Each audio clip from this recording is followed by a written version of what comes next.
Ekska FM 107 qohe ta gono 9 FM ka maxesha temono teke twe ka makota 45 minute ngie go hanong ke tengo xa kuxhasa Dr.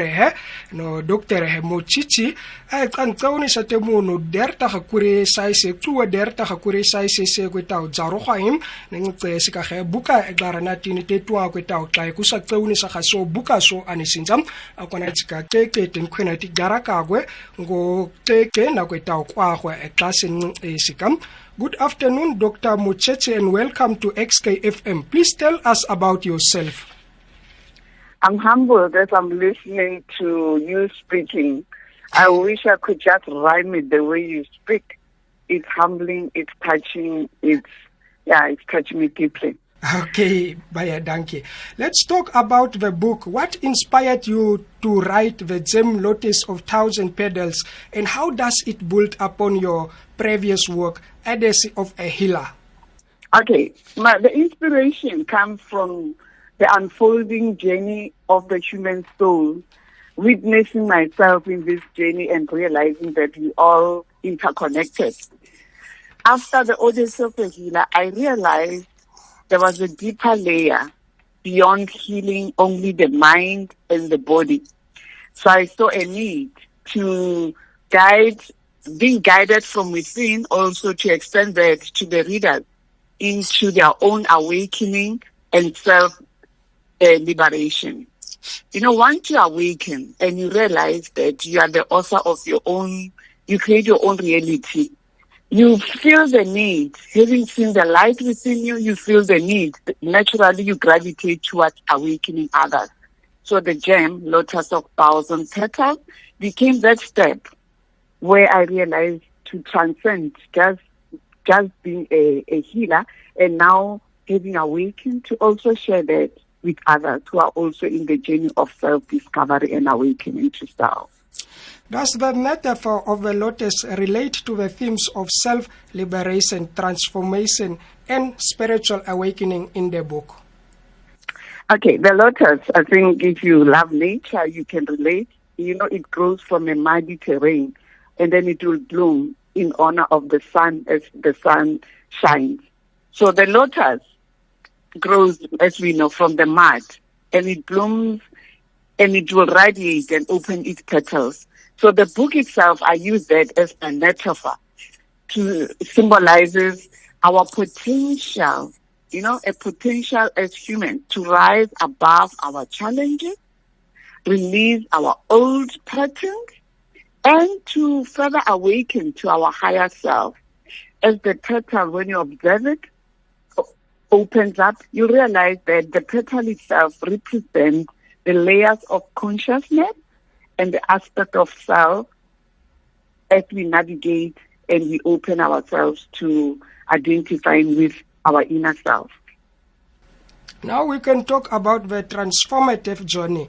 Do you guide readers towards self-reflection, letting go, embracing change, spiritual awakening, and empowerment in the book? Okay, the book itself, if you have a copy, you'll realize it's written in a manner where I use illustrative stories based on my own experience that I'm sharing, opening myself to others, the reader. And also the other part after the stories, there'll be a reflective prose and a meditative prompt. So basically, it encourages inner work, that you working on your own self, but you are actually, the book serves as a guide. It doesn't dictate the path. It only serves as a guide and it illuminates the path as it unfolds for the reader.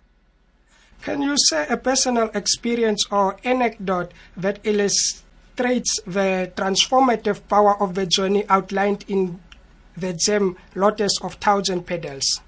Oh, that's humbling. That's touching.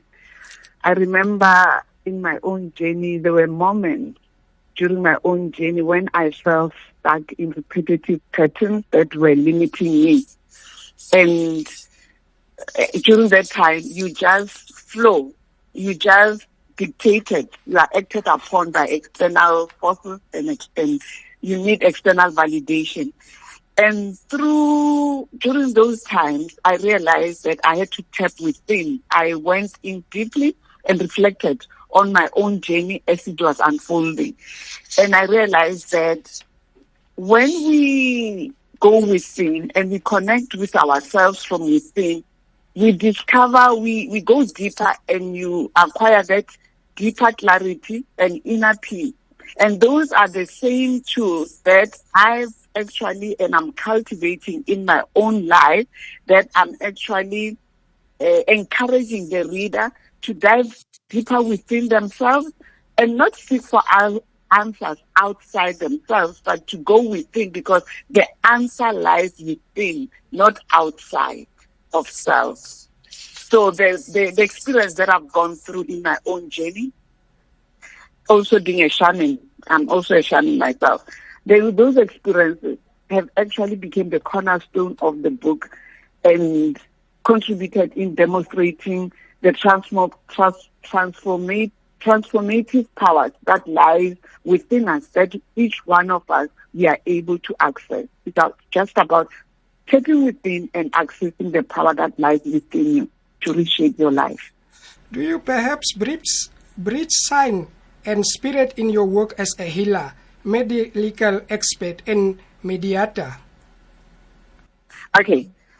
Having studied and acquired several qualifications as a physio and physiotherapist and Chinese medicine and acupuncturist, they are more loaded up with science.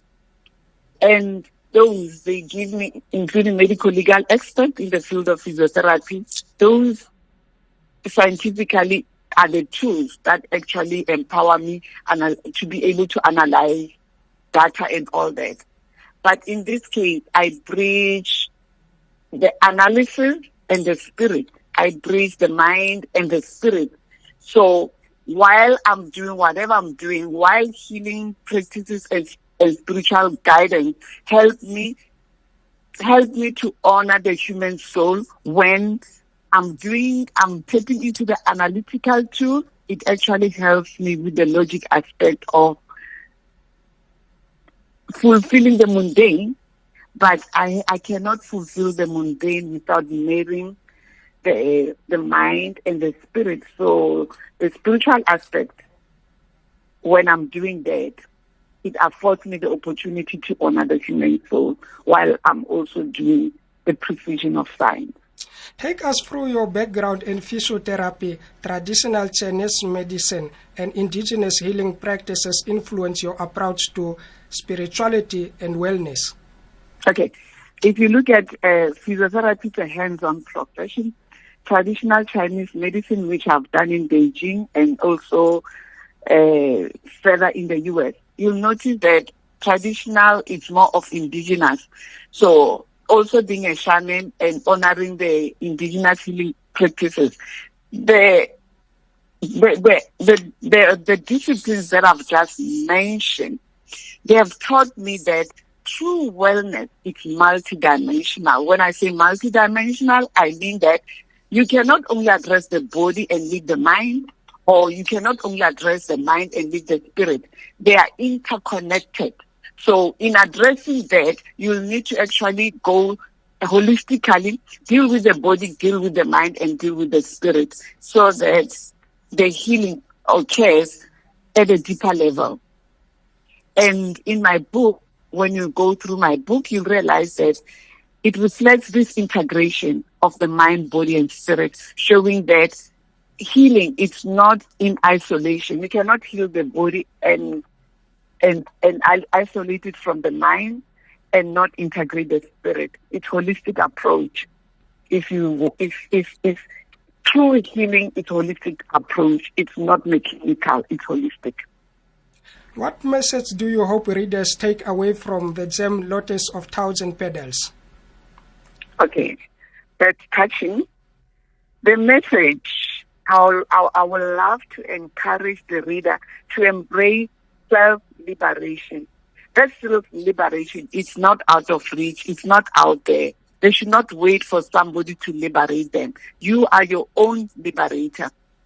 They should also recognize that the inner wisdom that within each one of us, there's that inner wisdom that you can tap in to guide you as you navigate the everyday life and beyond. And furthermore, to understand that spiritual awakening is accessible to all who seek it. It's not something out of reach. It's not something one needs to buy. It's accessible. It's all about taking within and being aligned with self. How do you envision this book impacting readers' life in terms of self-discovery, empowerment, and spiritual growth? Okay.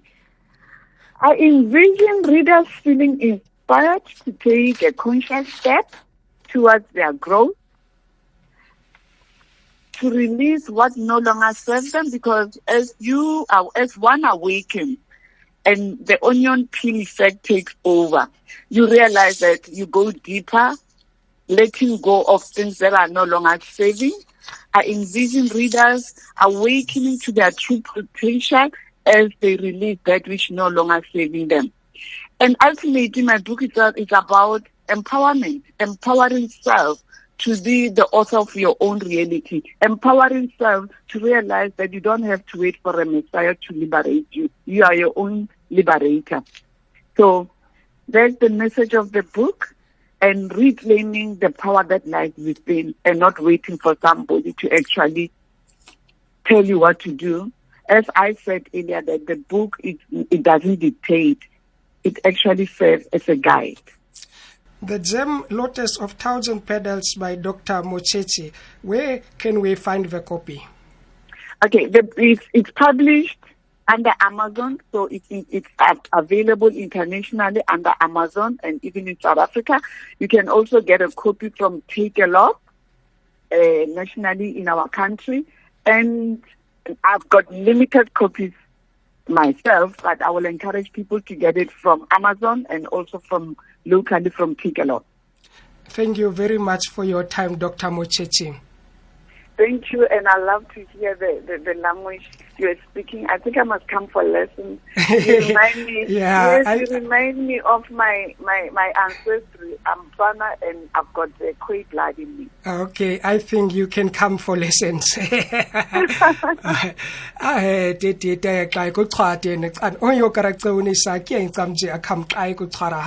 Dr. Motsisi te radoike swerema ha buka sikam garanati henek an onyo karaktauni sa kien tsamji kam kai ko tsaram ne kai ku sitama an ko akwana tsika hiti yo te tsanek iteke ta khakwe kai sinja ku tsanke a tsugoje kam ben kai kwa khojike akwedam sika di sweta te no.